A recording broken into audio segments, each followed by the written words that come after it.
오늘 여호수아 24장 14절에서 18절 말씀을 가지고 믿음의 선택이란 제목으로 하나의 말씀을 나누고자 합니다. 우리가 일생을 살아가다 보면요, 모든 것이 다 선택이고 결정하게 됨으로 우리 삶이 달라지게 되는 것이에요. 우리가 아침에 일어나는 순간도 마찬가지 아닙니까? 우리가 모든 것을 결정하고 선택해야 되는 거예요. 아침에 일어나도 오늘 피곤한데 교회 한번 쉴까? 나갈까? 또 우리 남원장님이 그냥 집 걸어갈까? 교회로 올까? 고민했을 거예요. 우리가 모든 것을 결정하고 순간적으로 그것을 우리가 선택할 때에 내 삶은 달라지게 되는 거예요. 이걸 선택하면 그런 삶이 펼쳐지고 이런 삶을 선택하면 그런 삶이 펼쳐지게 되는 거예요. 우리는요, 인생을 살아가면서 얼마나 많은 선택과 결정을 하면서 인생을 살아갑니까?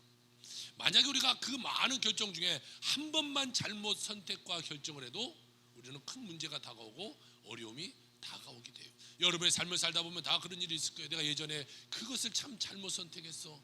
그 사람 믿어서 그것에 투자해서 그런 일에 내가 동참해서 내가 그것이 참 문제되었어 라는 삶이 있을 것이. 히틀러를 보세요. 그 사람의 잘못된 선택으로 말미암아 제2차 세계대전이 펼쳐졌어요. 푸틴의 잘못된 선택과 결정으로 10,000명 이상의 사망자가 나왔고 23,000명 이상의 부상자가 속출해 나오고 있어요. 선거철이 다가옵니다. 우리가 이 선거 또한 신중한 선택과 결정을 해도 그냥 막 찍어서는 안 돼요. 정말 이 사람이 기독교적 가치관을 갖고 부합된 삶을 살아가고 있는가? 하나님을 두려워하고 그냥 권력을 함부로 남용하고 국민들에게 그냥 국민을 무시하면서 살아간 사람인가? 아니면 국민을 정말로 존중하고 겸손하게 섬길 수 있는 사람인가? 진실되고 공의를 강물처럼 흘러낼 수 있는 그런 지도자가 세워져야 우리가요 더 좋은 나라를 섬길 수 있게 되는 거예요. 우리는 오직 하나님이 기뻐하시는 선택, 하나님이 기뻐하시는 결정을 하면서 살아갈 때에 하나님께 영광 돌리는 삶이 펼쳐지게 되게 되는 것이죠. 여호수아 23장 24장은요 여호수아가 이제 세상을 떠나기 전에 마지막으로 각 지파의 지도자들 다 불러 모았어요. 그리고 그들에게 유언과 같은 말씀을 한 것이 여호수아 23장 24장인데요 오늘 그 첫 번째로 같이 말씀을 나누고 싶은 것은 그들에게 잘못된 선택과 결정을 하지 말라고 말했던 여호수아의 말을 같이 한번 생각해 보기로 합니다. 이것은요 우상 숭배와 관련되어 있는 그런 말씀이에요. 하나님께서는 일방적으로 이스라엘 백성을 사랑하고 이스라엘 백성을 선택해서 이스라엘 백성이 하나님의 자녀가 되게 만드셨잖아요. 우리가 뭘 잘해서가 아니면 그들이 잘해서가 아니에요. 다른 민족보다 뛰어나서도 아닙니다. 다른 민족보다 수가 많아서도 아닙니다. 그저 하나님이 그들을 사랑하시고 아무런 사랑받을 자격이 없는데도 불구하고 그들을 선택해 주셨잖아요. 신명기 7장 7절 8절은 이런 말씀하고 있어요. 여호와께서 너희를 기뻐하시고 너희를 택하심은 너희가 다른 민족보다 수요가 많기 때문이 아니라 너희는 오히려 모든 민족 중에 가장 적으니라.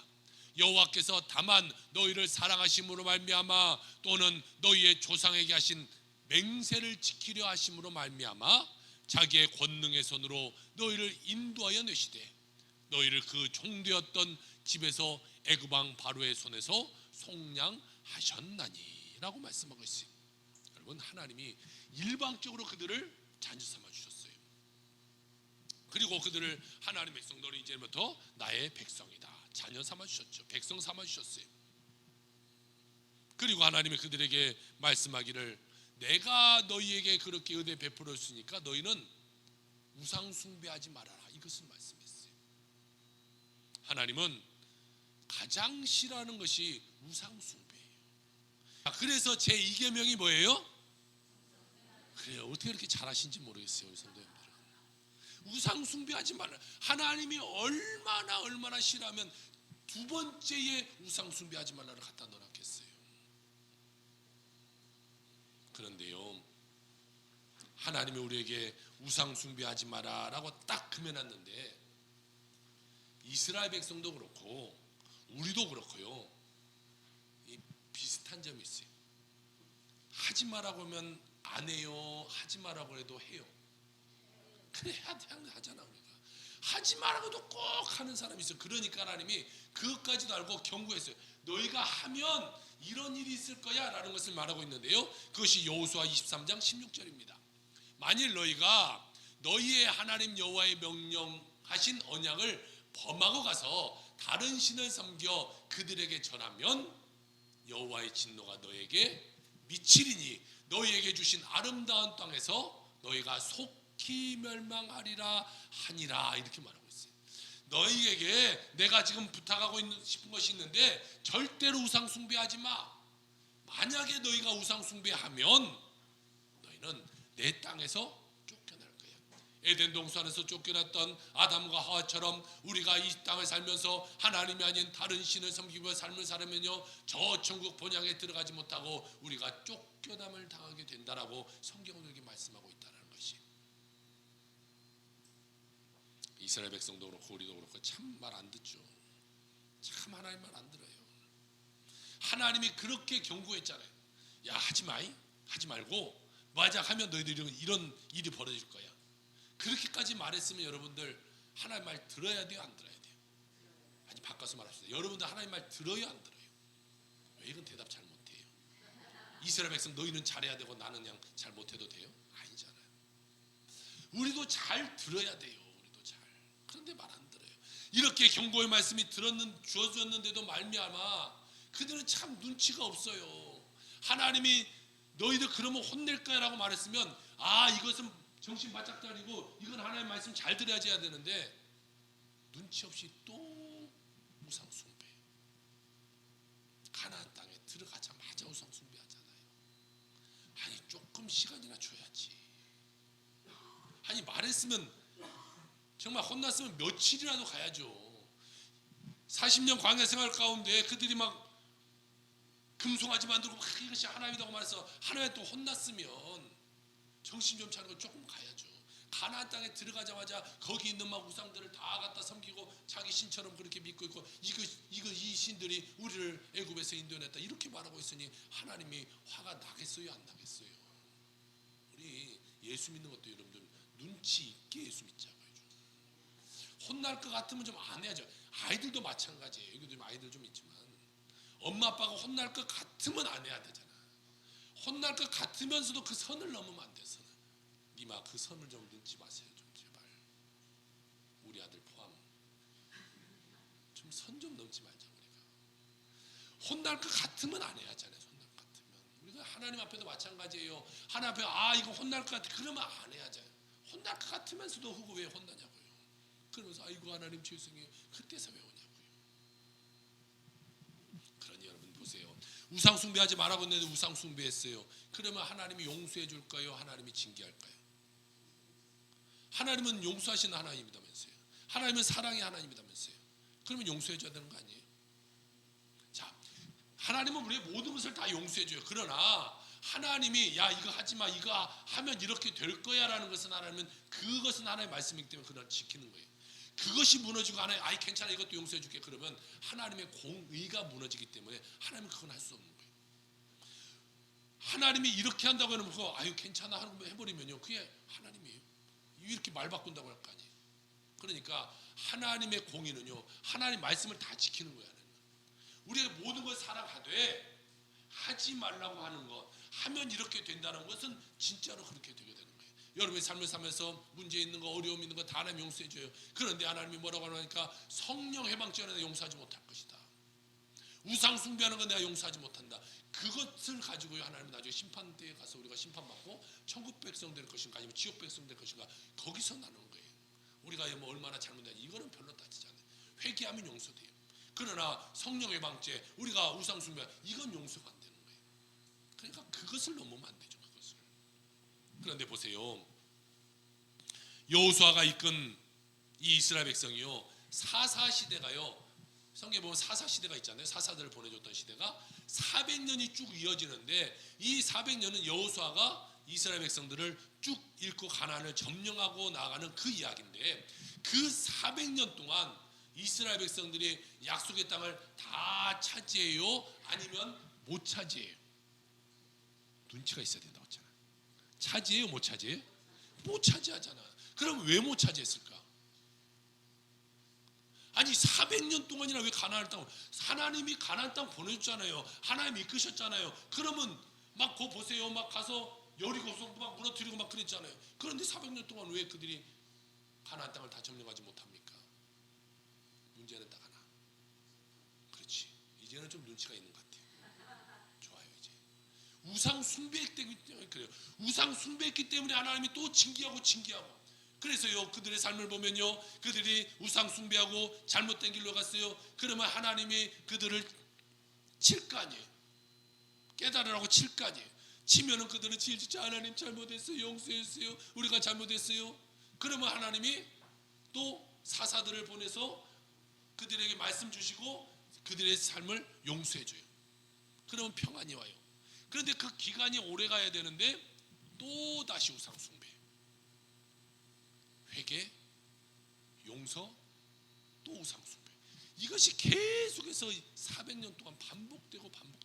그러니까 하나님이 베풀어 주신 그 가나안 땅을 그들이 다 점령하지 못하게 된 것이, 그것이 우상 숭배하고 그들이 살았던 사사시대의 400년의 역사예요. 사사기 2장 13절에서 15절의 말씀을 같이 봅시다.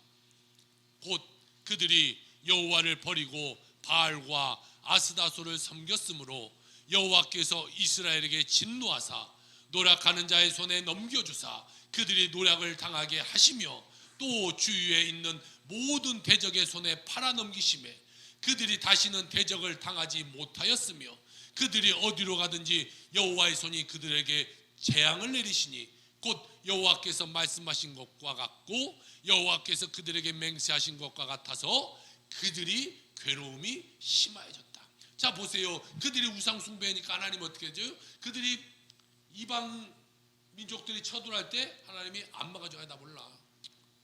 너희들 우상 숭배하잖아. 난 너희들 못 막아줘. 그러니까요. 그 다른 민족 가운데 괴로움을 당하는 거예요. 또 너희들 내가 징계한다고 했지. 하나님이 징계도 임하는 거예요. 우리 삶 가운데 얼마나 괴롭겠어요. 얼마나 힘든 일이 일어납니까? 우리는요 늘 이 선택과 결정을 잘해야 돼요. 그들의 보세요. 그들의 삶을 보세요. 사사시대였던 이스라엘 백성의 400년의 그들의 선택과 결정이 잘못됐기 때문에 그들은 늘 고통 가운데 살아가는 거예요. 그 때문에 그들은 심판받게 된 것이죠.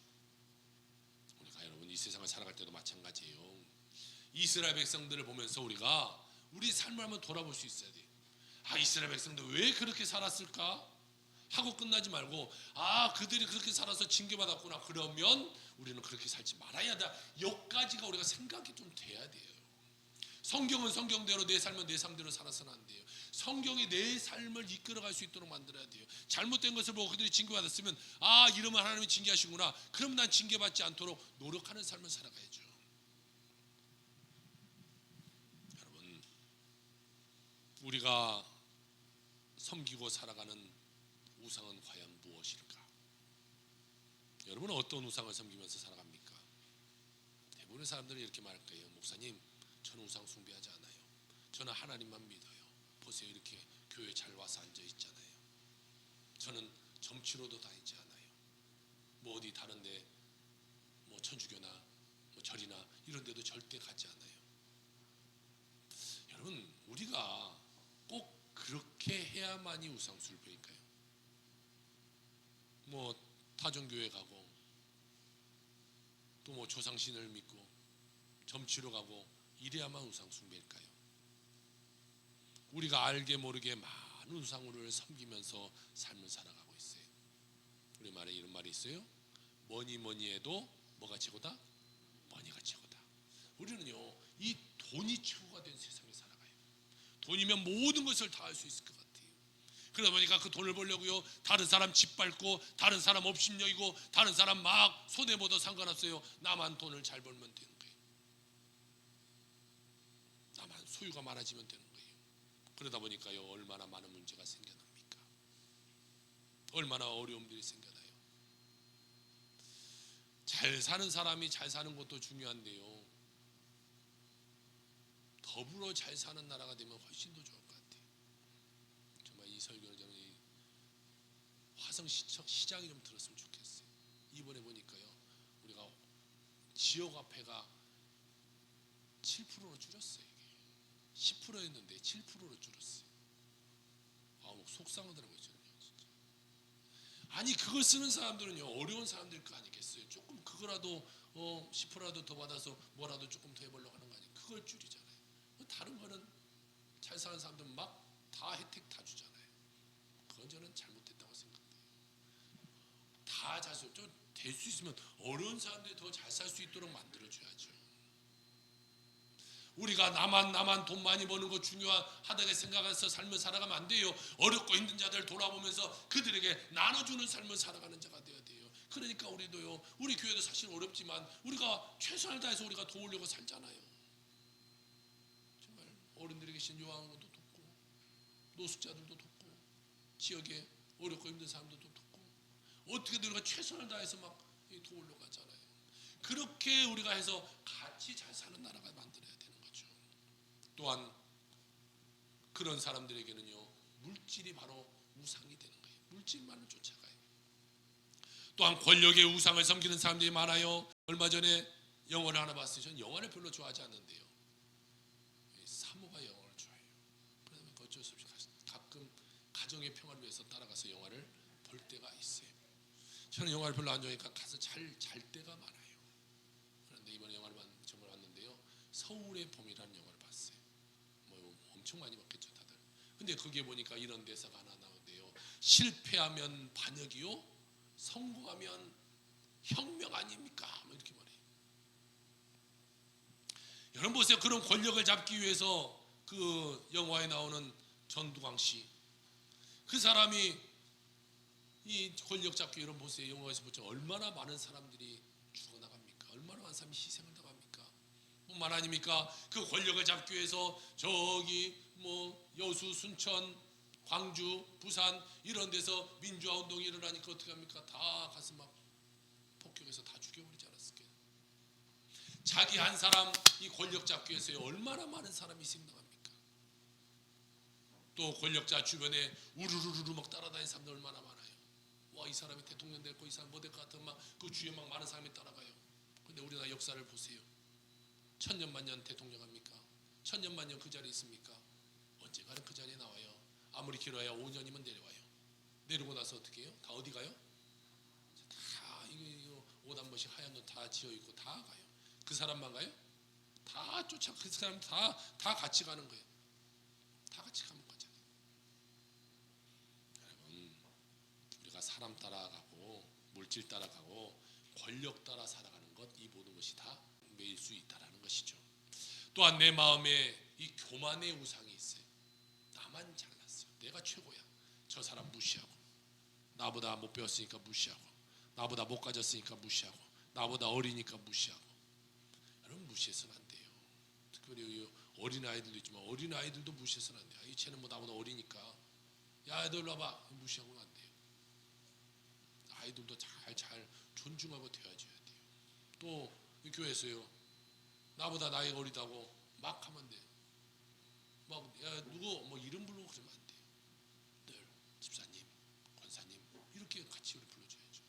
그래서 우리 교회 안에서부터가 우리가 늘 존중해주는 삶을 살아야지. 뭐 이제 새신자 왔다고, 아유 뭐 김한무기 일로 와봐봐 이러면 되겠어요? 다 공부 열심히 하고 다 열심히 살고 다 사회에서 다 잘 나가는데 여기 교회 와서 뭐 인제 왔다고 아니면 어리다고 무시해서는 안 되죠. 다 우리가 존중하면서 살아야 돼. 존중하면서 말도 다 존대하고 다 함께하고.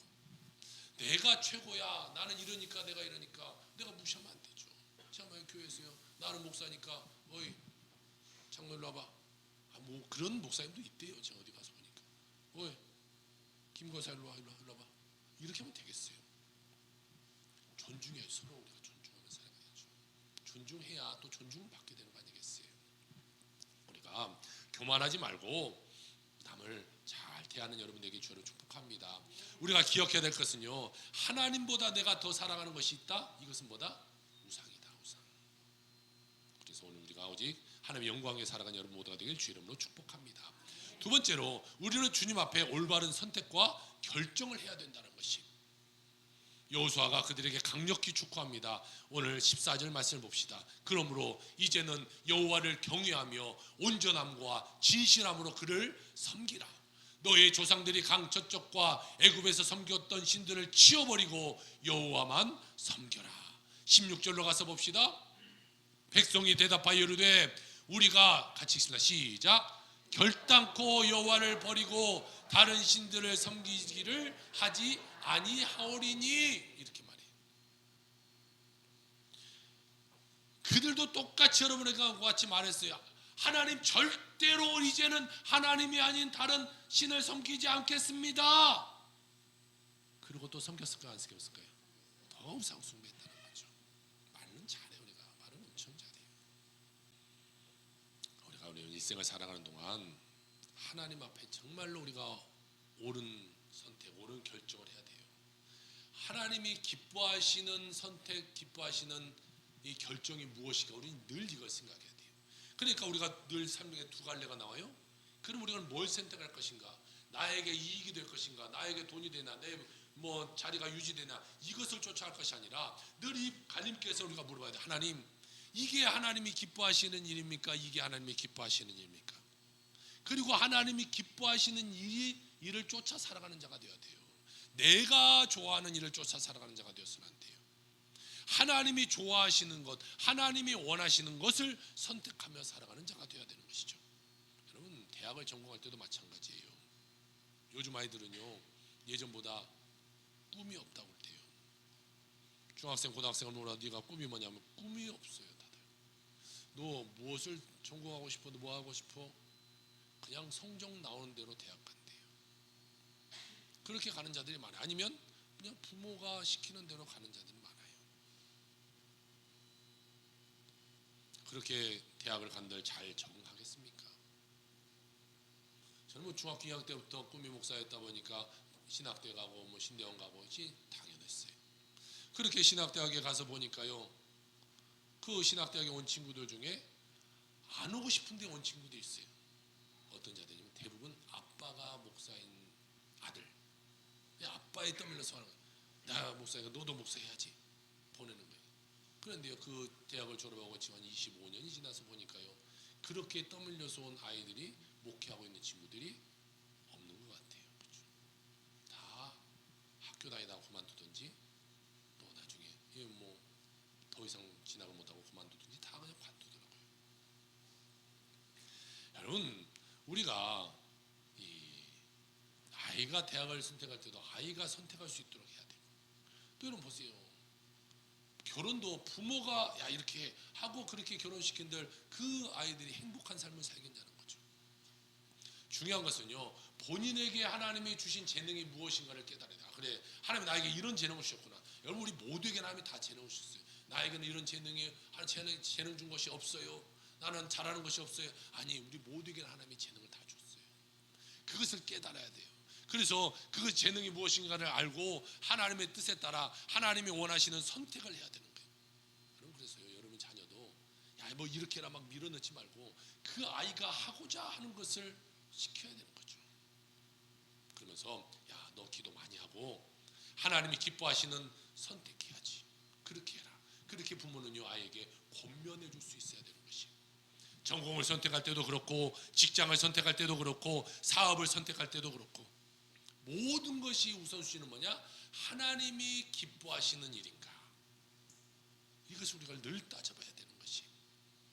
가룟 유다라는 사람이 있어요. 그는 늘 자기중심적이었어요. 그래서 내가 예수님 따라다니면 나중에 예수님이 로마의 이 왕이 되어서 한 자리 할 때 나도 한 자리 할 수 있겠지라는 생각을 했어요.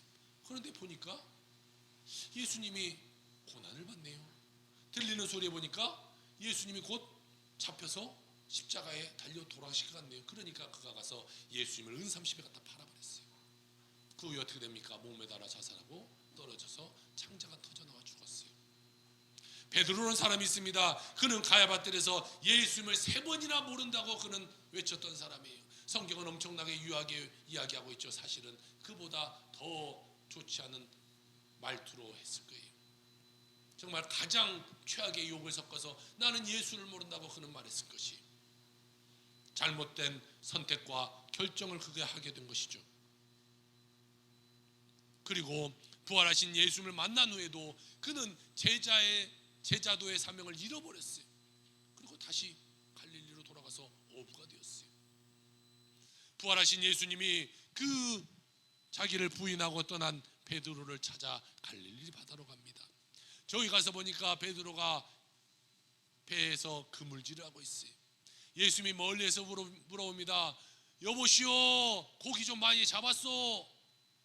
아니요, 고기 한 마리도 못 잡았습니다. 아이, 그러면 오른쪽에 한번 던져보시오. 오른쪽에 그물을 던지고 이렇게 그물을 당겼더니요, 고기가 엄청나게 많은 고기가 그게 잡혀있는 거예요. 그때 베드로가 누가 생각났겠어요? 아, 나를 처음 불렀던 그 예수님이 생각나고, 아, 저분이 예수님이겠구나 생각하고 배에서 뛰어내려 엄청나게 빠른 수영을 해서 흠뻑 젖어서 예수님께 나아갔어요. 베드로의 마음은 어땠을까요? 아, 나 이제 예수님한테 혼나겠구나. 나 예수님이 이렇게 부활할 줄 몰랐고 예수님이 날 찾아올 줄 몰랐는데 내가 예수님 그렇게 부인했는데 내가 혼나겠구나. 그래 가서 보니까 예수님이 모닥불을 피워놓고 이 꼬챙이에다가 고기도 잡아서 이렇게 굽고 있고 이 떡도 굽고 있고, 예수님이 첫 마디가요, 나는 혼나겠구나 생각한 예수님이, 베드로야 밥 먹었냐? 이렇게 물은 거예요. 아니요, 저 안 먹었는데요. 그래, 배고프지? 이거 먹어. 요한복음 21장 15절에 보니까 이렇게 말하고 있어요. 요한의 아들 시몬아, 내가 이 사람들보다 나를 더 사랑하느냐 하시니 이르되 주님 그러하나이다. 내가 주님을 사랑하는 줄 주님께서 아시나이다. 이르시되 내 어린 양을 먹이라 하시고, 이렇게 말하는 거예요. 나는 이제 혼날 것 같은데요, 예수님이 혼내지 않고 뭐라고 말해요? 베드로야, 네가 이 많은 사람들보다 나를 더 사랑하느냐? 3번 물어요. 왜 3번 물어봤을까요? 그래요, 베드로가 3번 부인했기 때문에 3번 물어보는 거예요. PPT를 바꿔주셔도 좋을 것 같아요. 베드로에게 네가 정말로 세상의 사람들보다 나를 더 사랑하느냐? 예, 주님, 내가 주님 사랑합니다. 예, 내가 주님 사랑합니다. 예, 내가 주님 사랑합니다. 그래, 이제 네가 내 양을 먹여라. 하나님이 새로운 사명을 그에게 더하여 주시게 된 것이죠.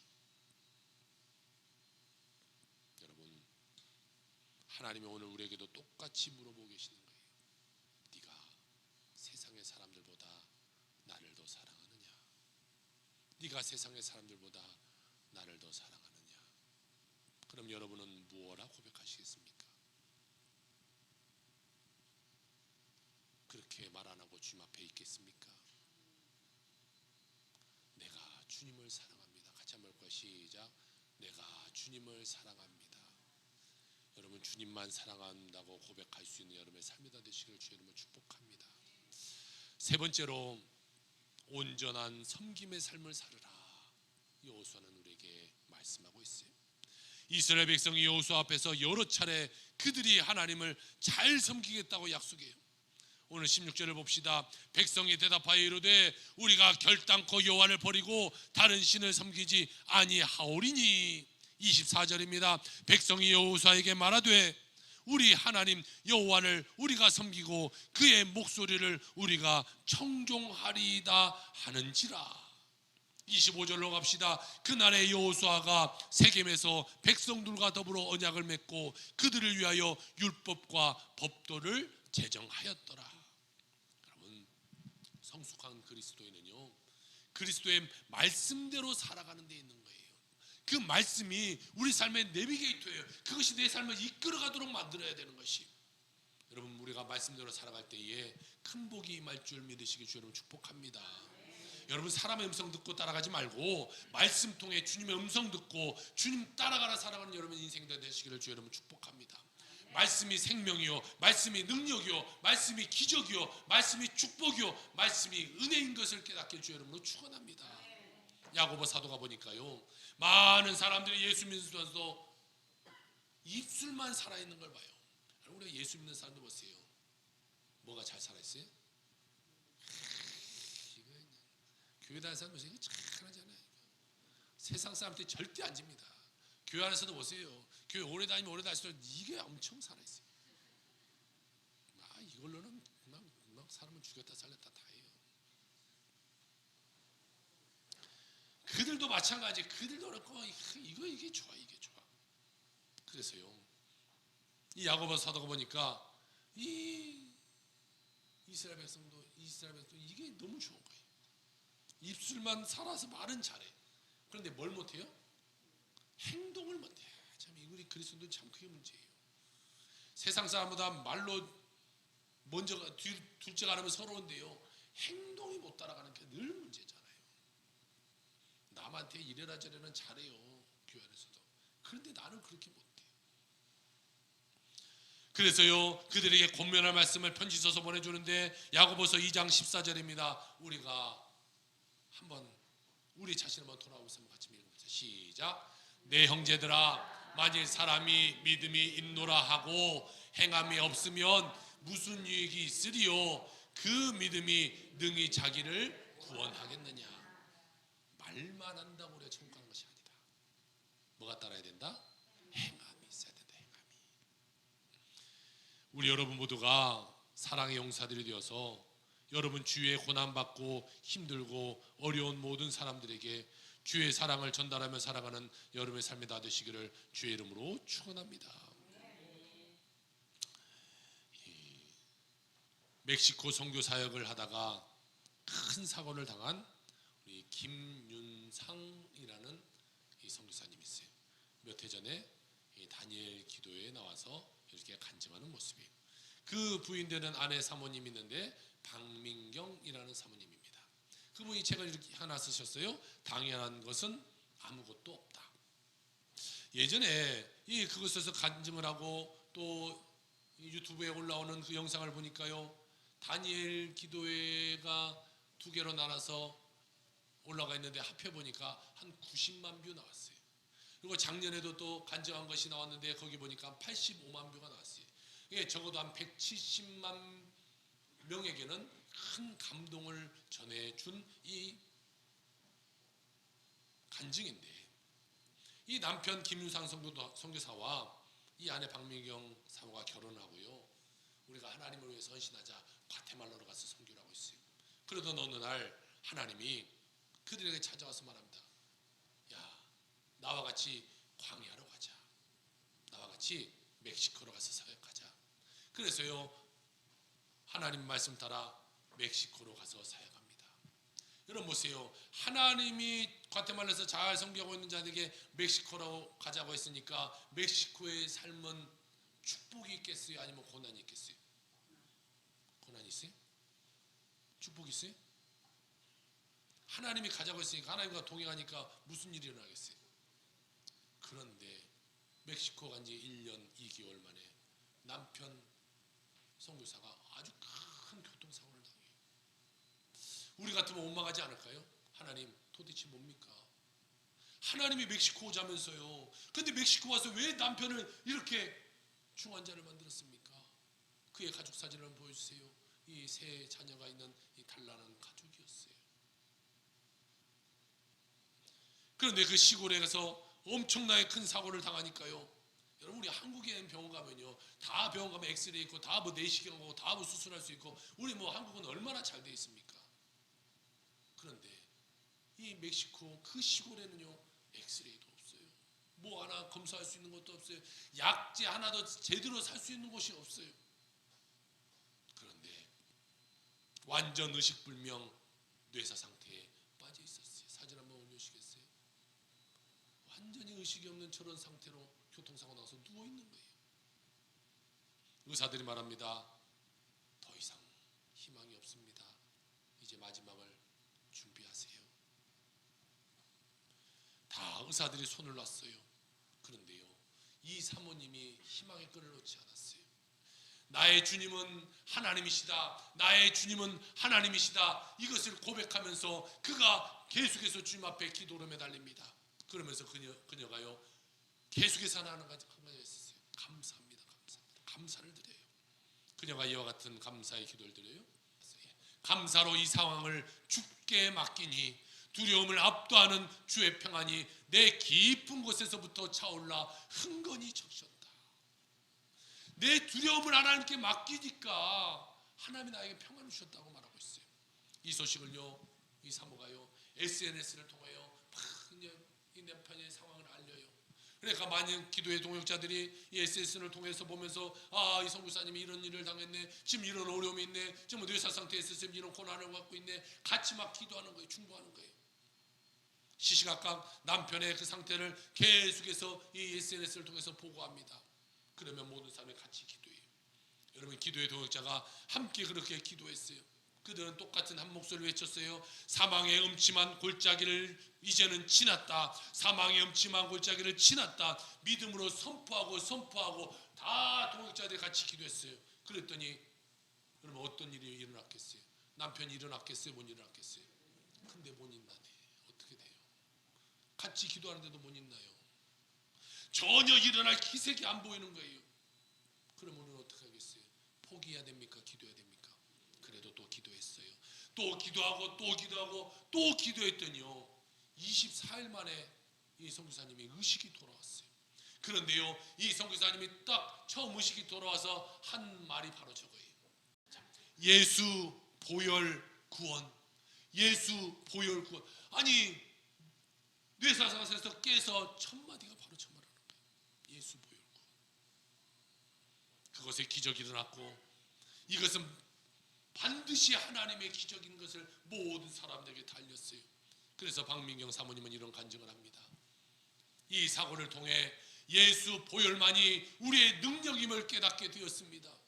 우리에게 주어진 소소한 일상은 당연한 것이 아무것도 없으며 모두 소중한 선물임을 깨닫고 범사에 감사할 뿐입니다 라고 고백해요. 여러분들도 한평생 하나님을 향한 선택과 결정을 하고 오직 하나님만 믿고 의지하고 나아가 하나님의 역사를 이뤄내는 여러분 모두의 삶이 다 되기를 주 여러분을 축복합니다. 아무리 힘들고 어려워도 또 주님 붙잡고 기도하시고 또 주님 붙잡고 기도하며 나아간 여러분의 삶이 다 되시길 주 여러분 부탁을 드립니다. 그 뇌사 상태에서도 그를 깨어나게 하신 하나님이 여러분 삶 가운데 조금만 문제를 해결하지 못하시겠냐는 거예요. 오직 여러분의 슬픔을 붙잡고 여러분의 문제를 붙잡고 여러분의 아픔을 붙잡고 기도하며 나아가 그 슬픔이 천국으로 바뀌는 여러분의 모든 삶이 다 되시기를 주의 이름으로 축원합니다. 아멘. 기도합시다.